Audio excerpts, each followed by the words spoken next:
चलो देखो, तो पिछले क्लास तक अपना क्या हुआ था कि अपन ने काफी सारा स्टैंडर्ड सैंपल स्पेस देख लिया था। लास्ट हम लोगों ने देखा था ये वाला कि taking out one card from a pack of 52 cards. ये आखिरी सैंपल स्पेस देखा था हम लोगों ने। आज के क्लास को कंटिन्यू करेंगे। तो we can move towards the questions. ठीक है, तो सबसे पहला डेफिनेशन है स्टूडेंट्स, देखो क्या, event. What do you mean by the term event? अच्छा, तो मैं बताता हूँ कि इवेंट का क्या मतलब होता है। पहले मैं इसका डिस्क्रिप्शन लिख देता हूँ और उसके बाद धीरे से एक्सप्लेन करने का ट्राई करूंगा। ठीक है, what is event? It is a desired outcome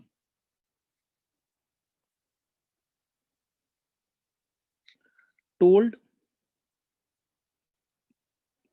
verbally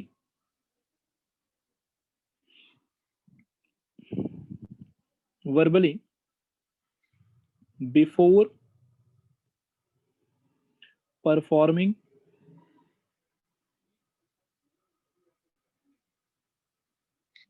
the random experiment.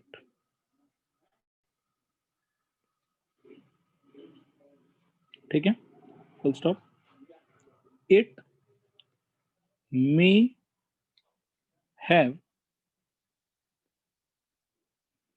support या it may be, सपोर्ट को छोड़ो, थोड़ा दूसरा लैंग्वेज यूज कर लेते हैं। It may be favored by some or all or of the outcomes of the sample space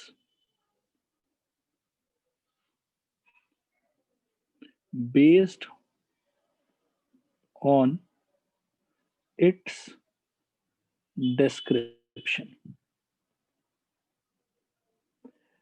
एक बार ना इसको आप लोग एकदम से फोकस करके रीडिंग कर लो बस। और अभी मैं कुछ एक्सप्लेन नहीं करूंगा इसको, अभी एक बार एक दो एग्जांपल देखते हैं और उसके बाद में मैं घूम के वापस आऊंगा इस पे और तब इसको प्रॉपर्ली डिस्कस करेंगे। ठीक है, एक बार सब लोग बस रीड कर लो इसको, और रीड करना हो जाए तो बताओ, फिर मैं एग्जांपल लूं।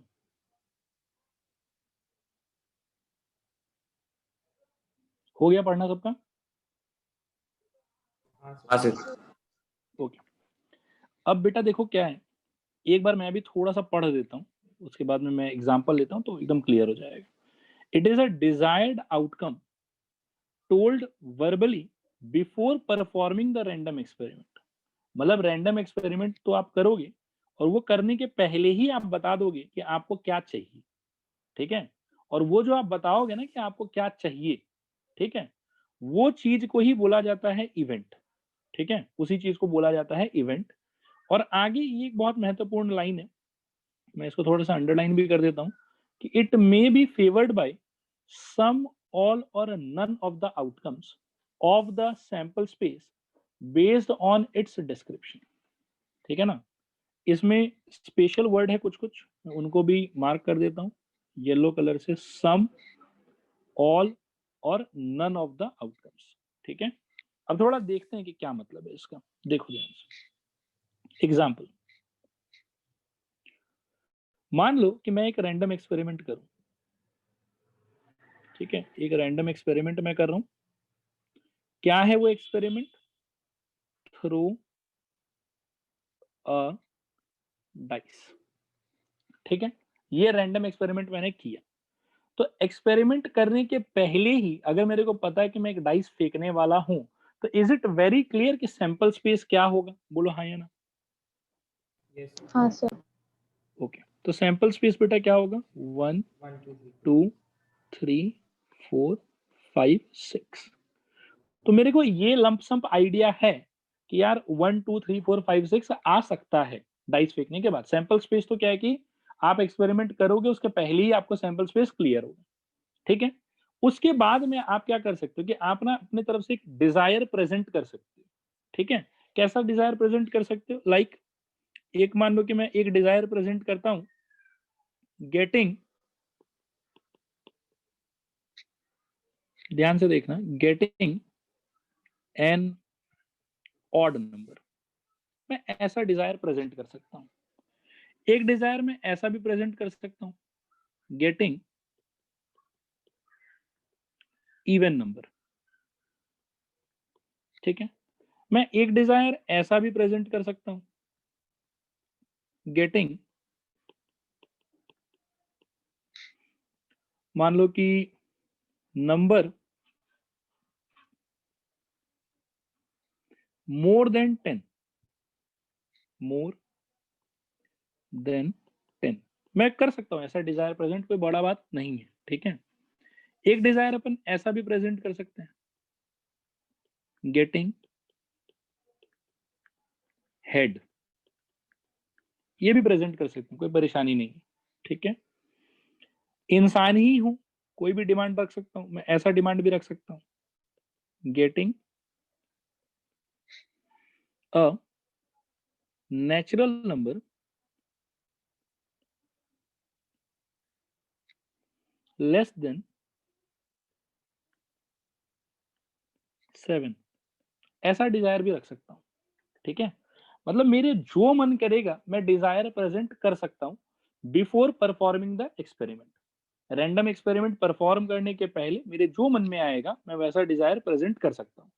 अब एक्सपेरिमेंट में क्या कर रहा हूं उसके बेसिस पे मेरे को पूरा क्लियर है कि भाई आ क्या क्या सकता है, सैंपल स्पेस क्या हो सकता है, ये तो एक्सपेरिमेंट करने के पहले क्लियर होता है। और अब मैंने डिजायर भी प्रेजेंट कर दिया, तो अब ये जो अलग अलग डिजायर हम लोग प्रेजेंट कर सकते हैं ना वर्बल तरीके से कि भाई हम चाहते हैं कि ये आ जाए, हम चाहते हैं कि वो आ जाए, हम चाहते हैं कि ये हो जाए, हम चाहते हैं कि वो हो जाए, ठीक है। ये जो हम चाहते हैं इसी को बोला जाता है इवेंट। ये सारा अपने आप में इवेंट है जितना मैंने यहाँ पे लिखा है। और आप इसी की तरह कुछ भी लिख सकते हो। इनफैक्ट आप ऐसा भी बोल सकते हो कि E6 equal to getting a king, आप रख सकते हो डिजायर, कोई परेशानी नहीं, ठीक है। अब जैसा आपने डिजायर रखा उसके बेसिस पे थोड़ा ध्यान से देखना, ठीक है, इसको समझने का ट्राई करना आप लोग। अब जैसे इवन में मैंने डिजायर रखा कि गेटिंग एन ऑड नंबर, तो मेरे डिजायर के बेसिस पे अब आप ऑब्जर्व करोगे इस सैंपल स्पेस में कुछ लोग हैं जो मेरे को फेवर करेंगे। जैसे गेटिंग एन ऑड नंबर को कौन लोग फेवर करेगा? 1 फेवर करेगा, 3 फेवर करेगा, 5 फेवर करेगा out of the sample space, ठीक है। गेटिंग अ इवन नंबर को कौन लोग फेवर करेगा? गेटिंग अ इवन नंबर को फेवर करेगा 2 4 6। Getting a number more than 10 को कौन फेवर करेगा? कोई नहीं। तो भाई इसका फेवर जो है वो खाली रह जाएगा, इसके फेवर में कोई एलिमेंट नहीं आएगा। गेटिंग अ हेड, नॉनसेंस बात, भाई डाइस उछाल के हेड कैसे आ सकता है? आ ही नहीं सकता। तो इसका मतलब क्या हुआ? ये इवेंट तो है लेकिन इसके फेवर में सैंपल स्पेस में से कोई आदमी नहीं आया, मतलब इसका फेवरेबल आउटकम एक भी नहीं है। E5 getting a natural number less than 7, तो इसके फेवर में आप देखो कि सब लोग आ गया, ठीक है ना। इसके फेवर में आ गया 1 2 3 4 5 6, ठीक है। तो अब मैं दोबारा बताता हूँ कि इवेंट का मतलब क्या है। इवेंट का मतलब है कि आप रैंडम एक्सपेरिमेंट, आपको पता है कि आप ये करने वाले हैं, ठीक है। तो इसके बेसिस पे आप कोई भी एक आउटकम अपना डिजायर के तरह आप शो कर दीजिए कि आई वांट कि ऐसा हो जाए। अब आपके मन में जो भी वांट है वो आप यहाँ पर रख सकते हैं, कोई परेशानी नहीं है। जो आपका डिजायर, जो आपका वांट है, वही अपने आप में इनफैक्ट एक क्या हो जाएगा? इवेंट, ठीक है। लेकिन फिर आपका वांट कैसा है, आपका डिजायर कैसा है, उसके बेसिस पे सैंपल स्पेस के अंदर से हो सकता है कि आपको कुछ लोग फेवर करें और कुछ लोग फेवर ना करें। जैसे E1 को 1 3 5 फेवर करेगा और 2 4 6 फेवर नहीं करेगा। E2 को 2 4 6 फेवर करेगा, 1 3 5 फेवर नहीं करेगा। E3 को कोई भी फेवर नहीं करेगा, E4 को कोई भी फेवर नहीं करेगा, E5 को आप देख लो कोई सब लोग फेवर करेगा, E5 को आप दोबारा देखो सब लोग फेवर करेगा, इसके अगेंस्ट में कोई नहीं, ठीक है। तो आप जैसा डिजायर प्रेजेंट करेंगे बेस्ड ऑन दैट, हो सकता है कि आपको कुछ लोग फेवर करें किसी किसी केस में, हो सकता है कि आपको कोई फेवर ना करे और हो सकता है कि आपको हर कोई फेवर करे। बोलो स्टूडेंट्स, आ रहा है समझ, नहीं आ रहा है समझ? हाँ सर। हाँ ओके, सर। अब बेटा एक बार और इस डेफिनेशन को अपन पढ़ेंगे। देखो सब लोग पढ़ो इसको।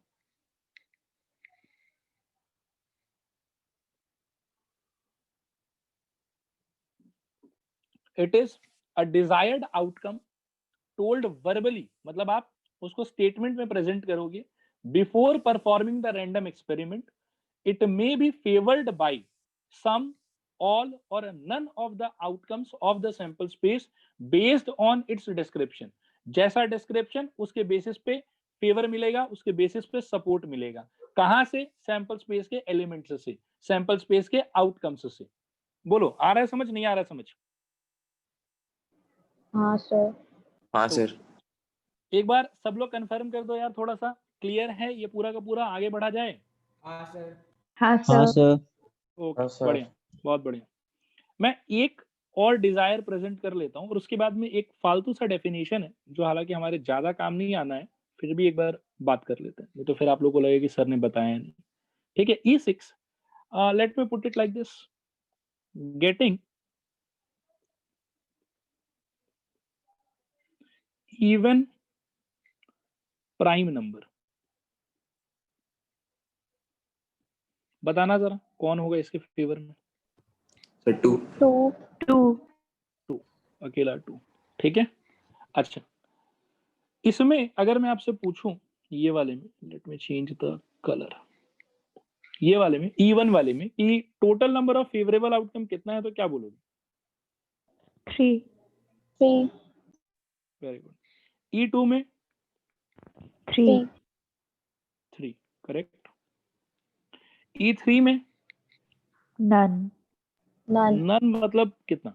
0 0। हाँ, मैथमेटिक्स में नन का मतलब हो गया 0, तो E3 का 0, E4 का 0 0, फिर E5 का 6 6 और E6 का 1 1। Very good. अच्छा, दो इंपॉर्टेंट ऑब्जर्वेशन है यहाँ से। पहला ऑब्जर्वेशन है कि क्या आप लोग देख सकते हो कि मैक्सिमम वैल्यू जो है फेवरेबल नंबर ऑफ आउटकम का, वो किसके बराबर हो सकता है इस पर्टिकुलर केस में? 6 टोटल नंबर ऑफ आउटकम्स। हाँ, इस स्पेसिफिकली अगर इस वाले एक्सपेरिमेंट से रिलेटेड बात करें तो आंसर इज 6। और in general the maximum value of total favourable outcomes can be equal to number of outcomes in the sample space. Students, क्या ये वाला बात समझ में आ रहा है? बोलो हाँ या ना। हाँ सर। और minimum number of favourable outcomes के बारे में क्या विचार है आप लोगों का, कितना हो सकता है? 0 0। इस बात को याद रखना, आगे चल के ये हमारे काम आएगा। ठीक है, maximum number of favourable outcome can be number of outcomes present in the sample space and minimum number of favourable outcome is always equal to 0। 0 से कम फेवरेबल आउटकम तो नहीं हो सकता। कहने का मतलब नंबर ऑफ फेवरेबल आउटकम जो है वो नेगेटिव नहीं हो सकता, वो मिनिमम से मिनिमम 0 हो सकता है। क्या ये वाला बात सबको क्लियर है? बोलो हाँ या ना। हाँ सर। हाँ सर। ओके, इसके बाद बेटा दो टर्म है जो अपने पूरे पार्ट में कहीं काम नहीं आना है, फिर भी क्या कि किताब वगैरह में दिया हुआ होता है तो इसलिए मैं भी बता देता हूँ। ठीक है, एक टर्म है सिंपल इवेंट और एक टर्म है कंपाउंड इवेंट। क्या नाम बोला मैंने, बताओ वापस मेरे को। सिंपल और कंपाउंड। सिंपल और कंपाउंड। तो सिंपल इवेंट का मतलब होता है ऐसा इवेंट, ये E6 जैसा इवेंट जिसके फेवर में सिर्फ एक आउटकम हो। ठीक है, यानी कि जिसके total number of favourable outcome कितना हो, 1। इस टाइप के इवेंट को हम बोलते हैं सिंपल इवेंट। और बाकी कोई भी ऐसा इवेंट जिसके फेवर में एक से ज्यादा आउटकम है, इसको बोला जाता है कंपाउंड इवेंट। ठीक है, देखो ये बात आया समझ, नहीं आया समझ? हाँ सर। ओके, तो इसको बस याद रखना, वैसे इसका कहीं पे जरूरत नहीं पड़ेगा। मैं एक बार और रिपीट कर देता हूँ, नंबर ऑफ फेवरेबल आउटकम अगर एक है तो उसको बोला जाएगा सिंपल इवेंट, और अगर नंबर ऑफ फेवरेबल आउटकम एक से ज्यादा है तो उसको बोला जाएगा कंपाउंड इवेंट। दूसरा इंपॉर्टेंट टेक अवे यहाँ से कि maximum number of favourable outcome can be equal to total outcome present in the sample space or minimum number of favourable outcome is equal to 0। ठीक है, ये बात अपन थोड़ा सा याद रखेंगे। तो इसके साथ में मेरे तरफ से इवेंट का सारा एक्सप्लेनेशन खत्म? एक बार कंफर्म कर दो क्लियर है तो आगे बढ़ा जाए फिर। हाँ सर। हाँ सर। Okay, alright. नेक्स्ट बेटा हम चलेंगे अब फाइनली आ जाएंगे अपने शब्द पे, जो अपना चैप्टर का नाम भी था प्रोबेबिलिटी। ठीक है, तो अब थोड़ा सा क्या है कि प्रोबेबिलिटी के डेफिनेशन पे अपन बात करेंगे। देखो, प्रोबेबिलिटी का फॉर्मल डेफिनेशन देने से पहले मैं एक वापस से एग्जांपल लेना चाहूंगा ताकि थोड़ा फील हो आप लोगों को कि एक्चुअली यार ये है क्या चीज। ठीक है, अभी देखना ध्यान से। सपोज करो आप लोग में से कोई जुआ खेलता है क्या? गैम्बलिंग का आदत है किसी को?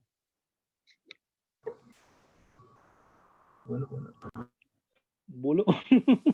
ऐसा नहीं है सर। नहीं सर, हम बहुत सुधरे साधरे बच्चे हैं।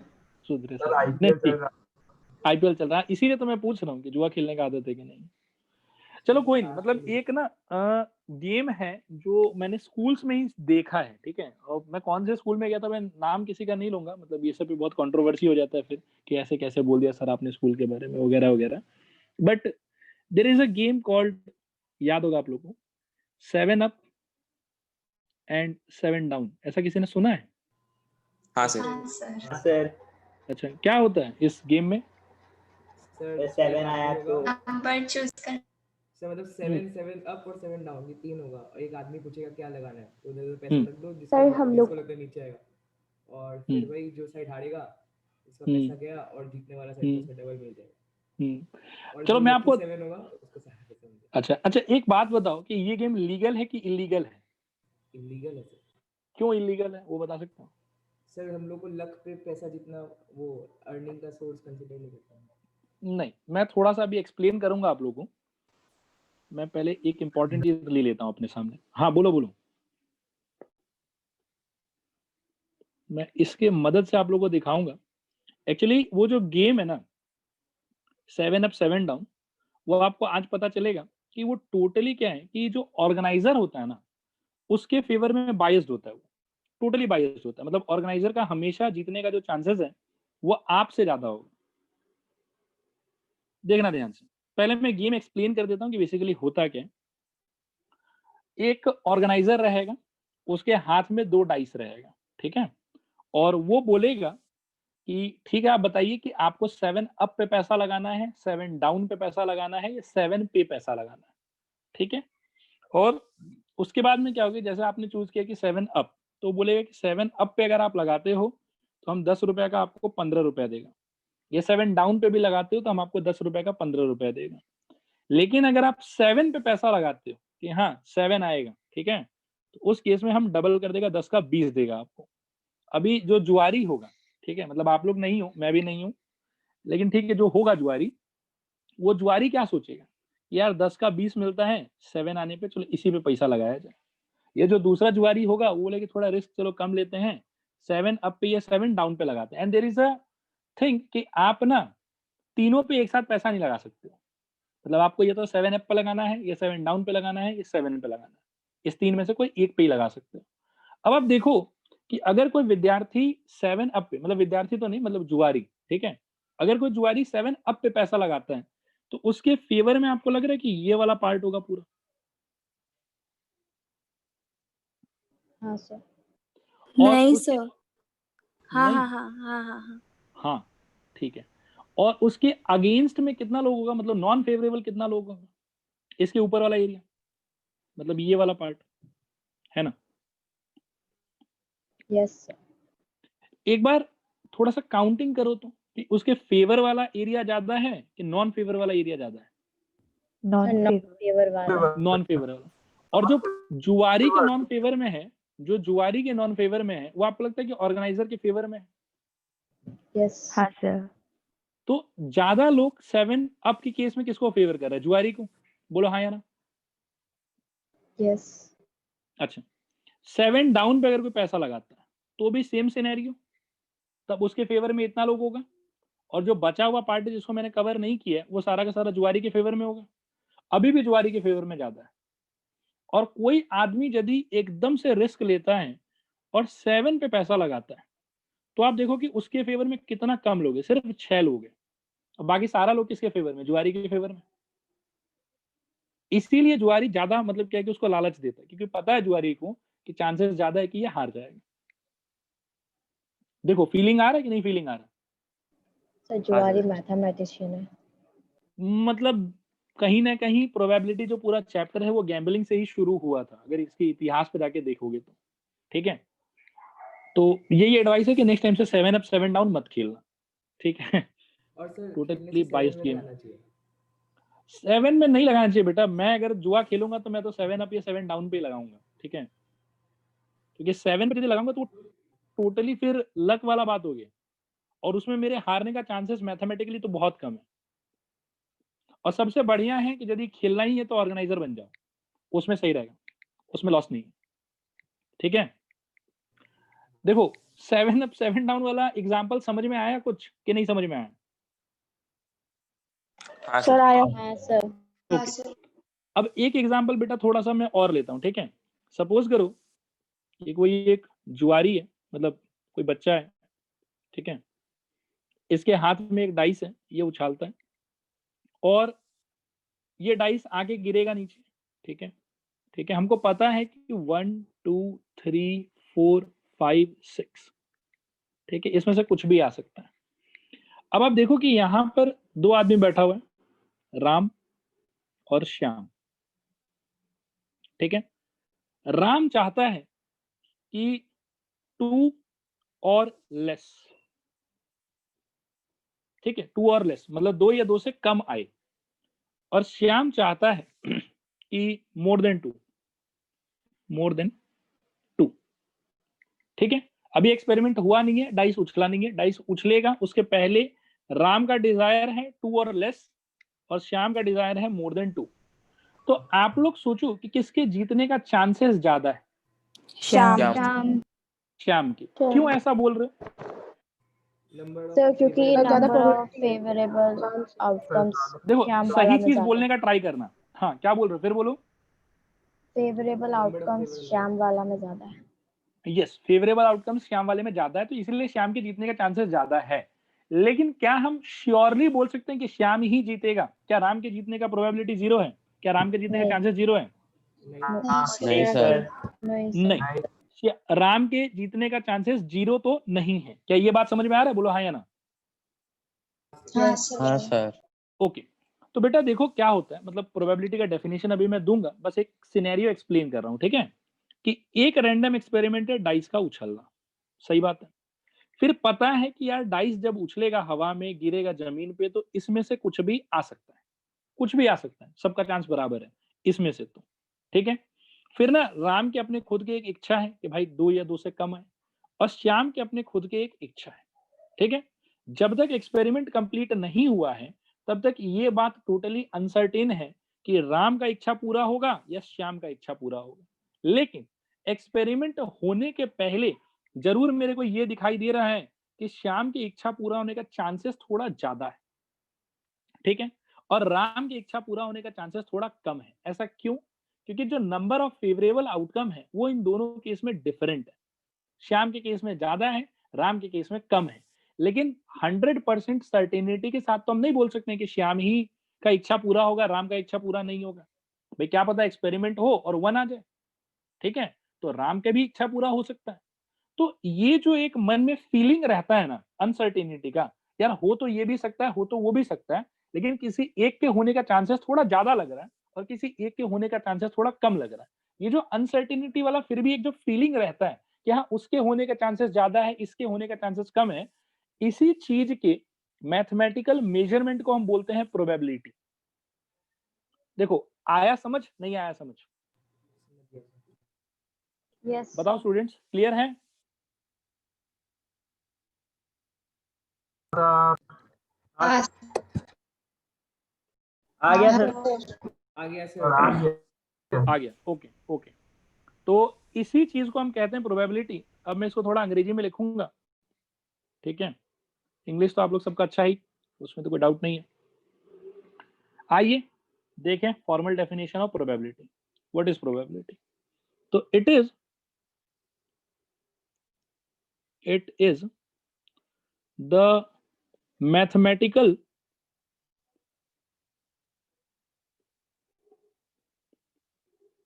measurement measurement of uncertainty. या uncertainty, जब मैं ऐसा बोलूं कि certainty, mathematical measurement of certainty ही सोचो, certainty of happening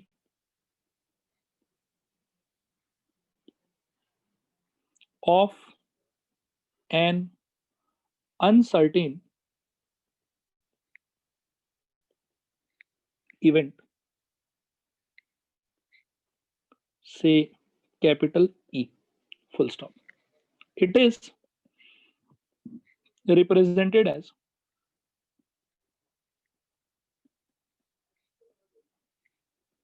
PE, full stop. यहां पर एक छोटा सा नोट में PE is रेड मतलब READ as probability of happening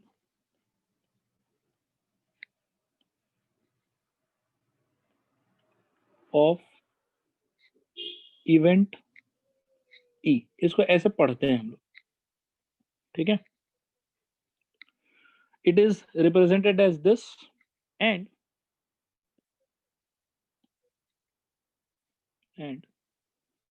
it is given by PE, यानी कि probability of happening of event E is equal to NE by NS, which means favorable नहीं, number of favorable outcomes divided by number of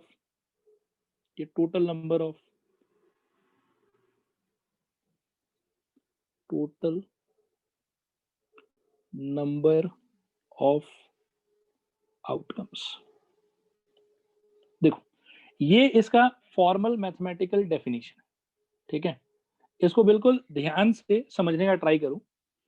ऐसा था कि जब dice उछलता तो राम या श्याम में से किसी का भी इच्छा पूरा हो सकता था। दोनों का ही इच्छा पूरा होना ये एक टाइप का अनसर्टेन इवेंट है, अनसर्टेन है कि किसका इच्छा पूरा होगा। हाँ, एक्सपेरिमेंट होने के पहले श्याम के फेवर में ज्यादा था, राम के फेवर में कम था, तो श्याम की इच्छा पूरा होने का चांसेस थोड़ा ज्यादा था और राम की इच्छा पूरा होने का चांसेस पूरा थोड़ा सा कम था। लेकिन ऐसा नहीं था कि राम का इच्छा पूरा हो ही नहीं सकता, वो चीज अनसर्टेन था, ठीक है। तो उसी चीज को, उसकी जो मेजरमेंट को जो है ना कि राम का इच्छा पूरा होने का कितना चांसेस है और श्याम का इच्छा पूरा होने का कितना चांसेस है, इसके मैथमेटिकल मेजरमेंट को हम बोलते हैं प्रोबेबिलिटी। और इसीलिए डेफिनेशन देखो क्या बोला हुआ है कि it is the mathematical measurement of what, of certainty, ठीक है, कि क्या चांसेस है of what, happening of an uncertain event. Ram का इच्छा पूरा होना या श्याम का इच्छा पूरा होना, that was a kind of uncertain event, ठीक है। अब उसमें से किसका इच्छा पूरा होगा, इसका क्या चांसेस है, इसका क्या सर्टेनिटी है, उसी चीज के मैथमेटिकल मेजरमेंट को हम बोलते हैं प्रोबेबिलिटी, ठीक है। तो रिस्पॉन्ड करो, बताओ कि आया प्रोबेबिलिटी शब्द का मतलब समझ के नहीं आया समझ? Yes, sir. Yes, sir. Okay, alright. और यहाँ पर एक इंपॉर्टेंट नोट कि PE का मतलब क्या होगा, इसका मतलब होगा probability of happening of event E, ठीक है। मैंने येलो से अंडरलाइन कर दिया है। और it is given by what formula, it is given by this formula कि probability of happening of any event E is equal to number of favourable outcome divided by total number of outcome. मैं repeat कर रहा हूँ, number of favourable outcome divided by total number of outcome, ठीक है। Respond करो, formula clear है कि नहीं क्लियर है? क्लियर है सर। Clear है sir. Clear, very good. तो बेटा यहाँ से ना 2-3 नोट और हम लोग को समझना पड़ेगा और फिर उसके बाद में हम लोग क्वेश्चंस पे मूव ऑन कर सकते हैं, ठीक है। नोट को ध्यान से समझ लो। पहला नोट, आप लोगों को थोड़ी देर पहले मैंने शो किया था और फील कराया था कि जो नंबर ऑफ फेवरेबल आउटकम है उसका मिनिमम वैल्यू कितना हो सकता है? 1. जीरो। Minimum value 0। तो अगर नंबर ऑफ फेवरेबल आउटकम का बेटा मिनिमम वैल्यू 0 हो सकता है, तो उस केस में क्या आपको लगता है कि प्रोबेबिलिटी का मिनिमम वैल्यू 0 हो सकता है? हाँ हाँ सर। सर। हाँ सर। ओके, तो याद रखना कि मिनिमम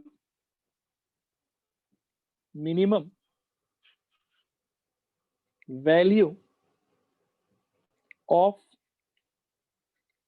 PE यानी कि probability of happening of any event E is 0। ठीक है, और इंपॉर्टेंट बात स्टार कि such events are called dead event.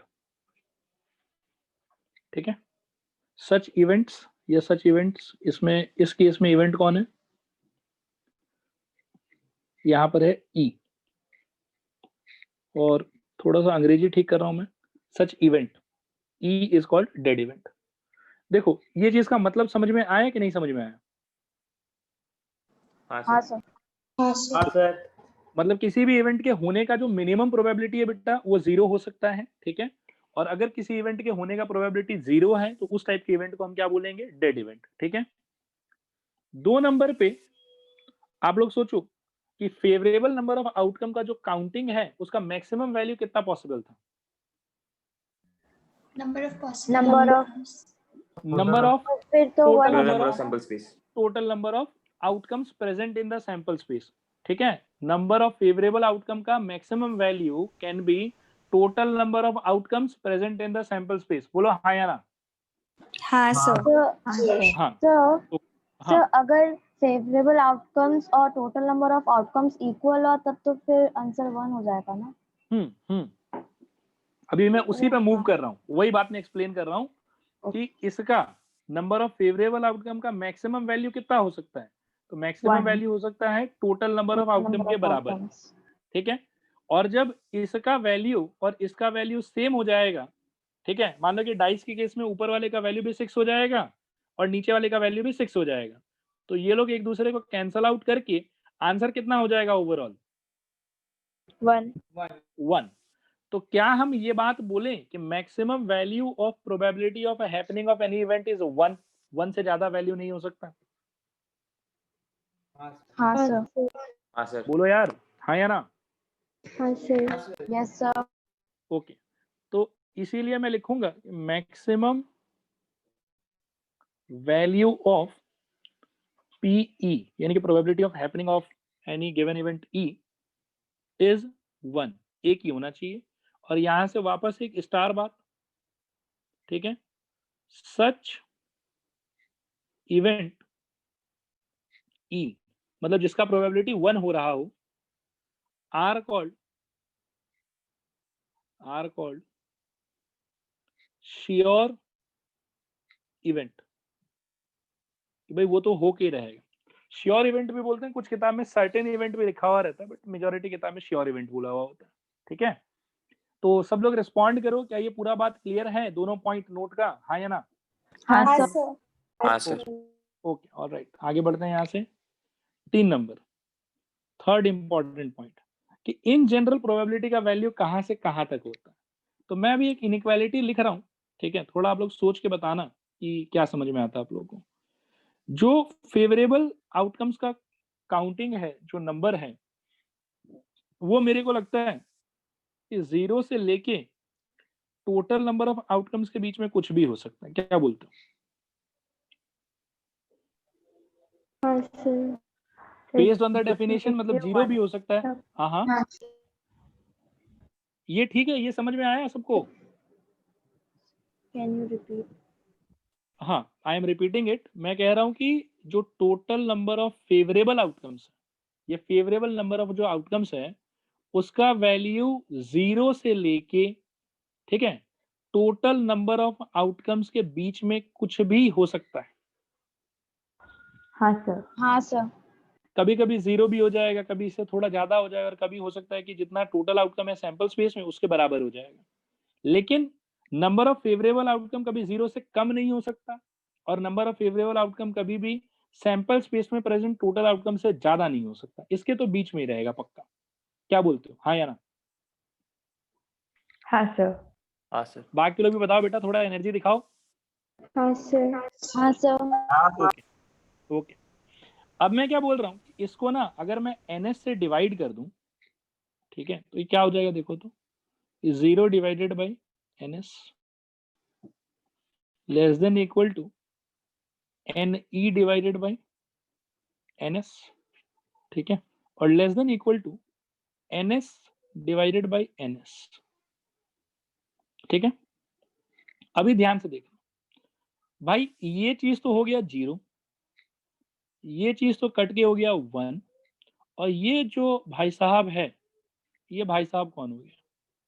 ये हो गया probability of happening of event E, है ना? यही तो डेफिनेशन था any by NS.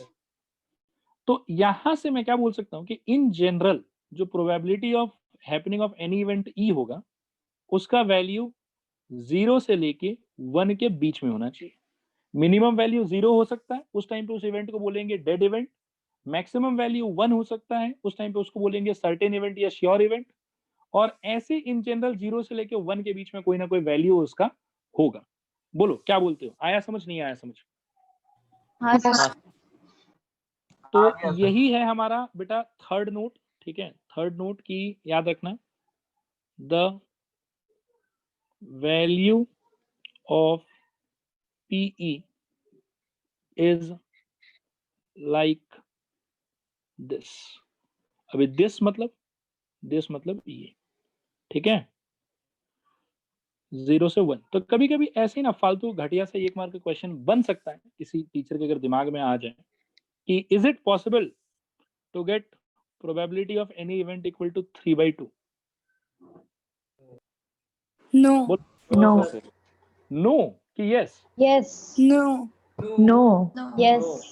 No. Yes yes yes. Yes. No अरे नो नो। बेवकूफ बना रहे हाँ। हो। 1.5 हाँ होगा। अच्छा कैसे होगा अच्छा, बेटा? नहीं 1 से हाँ ज्यादा हो नहीं गया, होगा। नहीं होगा, ठीक है ना?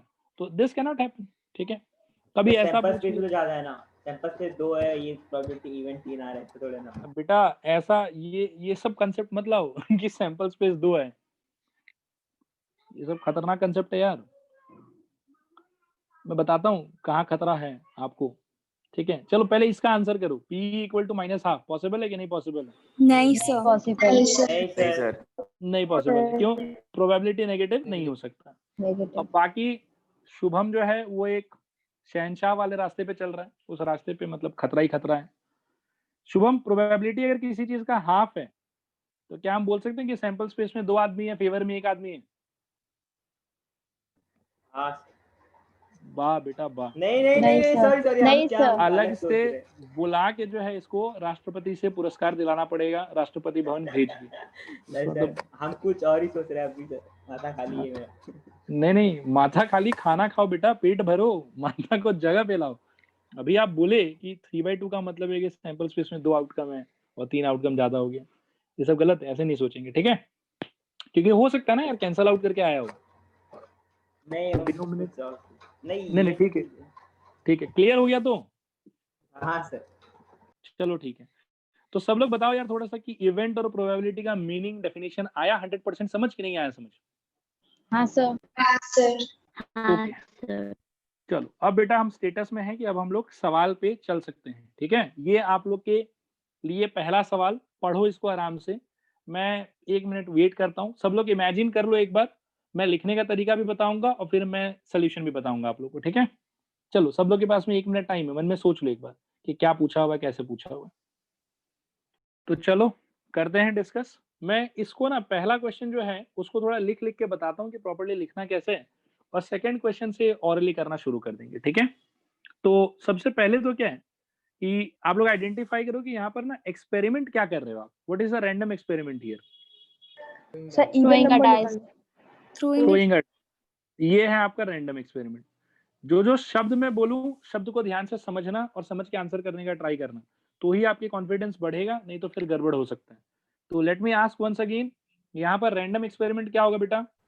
Throwing a dice. Dice throwing a dice, very good. तो करेक्टली आइडेंटिफाइड। अब मेरा सवाल है बच्चों आप लोगों से कि यदि थ्रोइंग अ डाइस आपका रैंडम एक्सपेरिमेंट है तो what can you say about कि सैंपल स्पेस क्या होगा? 1 2 3 4 1 2 3 4 1 5 2 5 3 6 4 4 5 5 1 2 3 4 5 6, बेहतरीन, शानदार। ठीक है, ये हो गया आपका सैंपल स्पेस। तो यहां से मैं कह सकता हूं कि भाई NS equal to total number of outcomes, ठीक है ना, इज इक्वल टू, ये आप लोग बता दो कितना हो जाएगा? 6 6। जबरदस्त। ठीक है, अभी नंबर वन को देखो कैसे लिखेंगे। पैटर्न को थोड़ा प्लीज समझना, आप लोग ध्यान से पकड़ने का ट्राई करना, नहीं तो गड़बड़ हो सकता है। पहले मैं कहूंगा कि let E1 is equal to event of getting a, या अ नहीं होना चाहिए, अंग्रेजी में ठीक कर देता हूं, एन इवन नंबर। पहले ऐसा मानेंगे, ठीक है, मतलब जो भी दिया हुआ रहेगा सवाल में उसके हिसाब से एक इवेंट बना देंगे इवन। फिर जैसे ये इवेंट का डिस्क्रिप्शन अपने को क्लियर है, can we look at the sample space and say what are the elements that will favour this event? बोलो हाँ या ना। Yes sir. हाँ सर। तो बताओ बेटा कौन कौन फेवर 2 करेगा? 4 6 2 4 6 2 4 6 2 4 6, बहुत बढ़िया, 2 4 6। मैं इस ब्रैकेट को थोड़ा पास ला देता हूँ, ज्यादा दूर हो गया ये। चलो अब सही है। तो यहां से फिर नेक्स्ट अपन क्या कह सकते हैं यार, n ऑफ इवन, यानी कि number of favourable outcome, favourable outcome वो कितना हो गया? 3 3। और आपको ना ये सारा चीज लिखना होगा, मतलब आप अगर कोई भी स्टेप मिस कर दिए तो मार्क्स कट जाएगा फिर, ठीक है ना। तो सब चीज लिखना होगा कि टोटल आउटकम कितना है, फेवरेबल आउटकम कितना है, वगैरह वगैरह सब कुछ, ठीक है।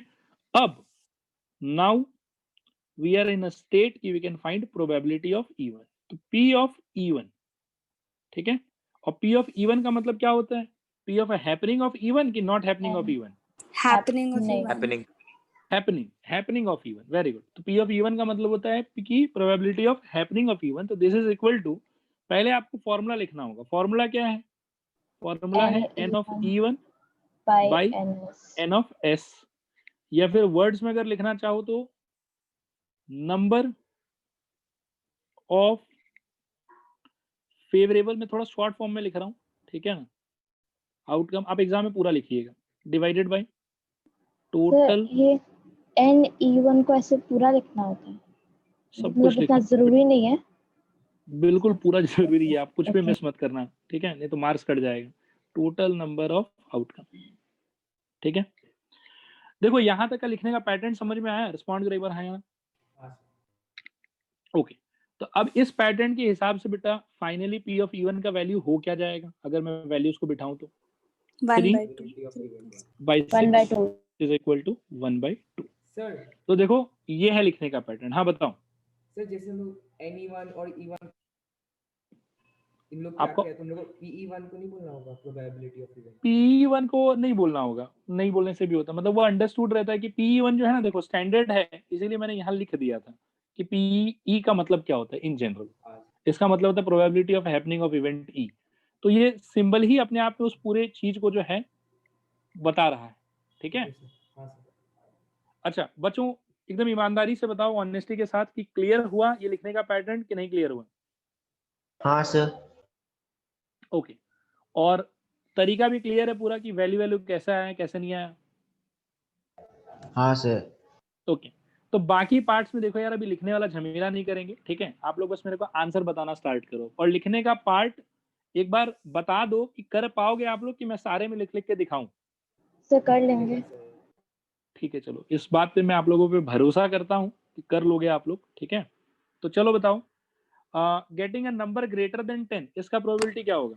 0 0 और आप लोगों से एक रिक्वेस्ट है मेरे को ना, अच्छा वैसे मैं चाहता हूँ कि यार नंबर 2 का ना मैं थोड़ा सा लिख के बताऊं आप लोगों को, 0 कैसे आता है। वैसे ठीक है, आंसर इज 0। एक बार चलो सबको कर लेते हैं और फिर डिस्कस करेंगे। इसका answer 0। Getting a multiple of 5 का answer 1/6. 1/6. 1/6. Getting a prime number. 1/6. हाँ 1/2. 1 by is 1/2. 1/2. एक्चुअली में आएगा 3/6, ठीक है। फेवर में कौन कौन है? फेवर में है 2, 3 और 5। स्टूडेंट्स आ रहा समझ? हाँ सर. हाँ सर ओके, और टोटल है 6 मेंबर, तो अल्टीमेटली हाफ हो जाएगा, ठीक है। तो 1/2 बोलो या 3/6 बोलो, बाकी चीज को मैं मिटा देता हूँ। 1/2 बोलो या फिर 3/6 बोलो। अच्छा, getting a natural number less than 7। 1. 1 6/6 because सब लोग फेवर में होगा। ओके, मैं एक बार और पूछता हूँ, क्या इसका आंसर सारे विद्यार्थियों को क्लियर है? बोलो हाँ या ना। हाँ हाँ सर. सर. हाँ सर ओके, अच्छा, इसका आंसर बेटा 0 क्यों बता रहे थे? नंबर 2 का बताओ। सर क्योंकि NE2 का वैल्यू 0 था, इक्वल मतलब टू फेवरेबल आउटकम 0 था यहाँ। 0। क्या मैं सही बोल रहा हूँ? हाँ सर। ओके, इसका वैल्यू 1/6 क्यों बता रहे थे? सर क्योंकि फेवरेबल आउटकम 1 था। 1 था। कौन था वो फेवरेबल आउटकम? 5 खुद। 5 गुड। इसका आंसर हम 3/6 या 1/2 क्यों बता रहे थे? फेवरेबल आउटकम 3 था। कौन कौन था? 2 3 5 3 5 2 3 5, वेरी गुड। और इसका आंसर 1 क्यों बता रहे थे? सर क्योंकि फेवरेबल आउटकम 6 था। 6 था। परफेक्ट, बहुत बढ़िया। अच्छा, मैं नंबर 2 वाले का लिखने का पैटर्न थोड़ा आप लोगों को बताता हूँ, ठीक है। 2 नंबर वाले को लिखेंगे कैसे, ताकि 0 वाला आप लोगों को थोड़ा लिखना समझ में आ जाए। तो यहाँ हम बोलेंगे कि let E2 is equal to event of getting, क्या था मैं भी पढ़ लेता हूँ, क्या था, अ नंबर ग्रेटर देन 10, ठीक है। तो event of getting a number greater than 10, ठीक है। अब इसके बाद में हम लोग क्या करना होता है, देख लो यहाँ पर, जैसे E1 में यहाँ पर 2 4 6 लिखा था, तो E2 वाले में क्या है कि खाली छोड़ देंगे, कोई है ही नहीं इसको फेवर करने के लिए। तो उसके हिसाब से n ऑफ E2 जो है, जिसका मतलब होता है कि नंबर ऑफ फेवरेबल आउटकम, ये कितना हो जाएगा? आंसर इसके 0, इसके फेवर में कोई नहीं आएगा। और यहां से हम कह सकते हैं कि देयरफॉर प्रोबेबिलिटी ऑफ E2 इस तरीके से आपको लिखना होगा, equal to n of E2 divided by n of S, जिसका मतलब होगा number of favourable outcome divided by number of total outcome, and this would be equal to 0 divided by total outcome, तो अभी भी 6 है, ठीक है। तो 0 डिवाइडेड बाय 6 का वैल्यू 0 होता है, and hence probability of E2 is equal to 0। सब लोग एक बार रिस्पॉन्ड करो, ये लिखने का पैटर्न क्लियर है कि नहीं क्लियर है? Clear है सर. हाँ क्लियर, सर। Okay okay. तो फिर आज की क्लास को तब यहीं पर स्टॉप करेंगे, ठीक है। बाकी क्वेश्चंस अगले क्लास में। ब्रैकेट खाली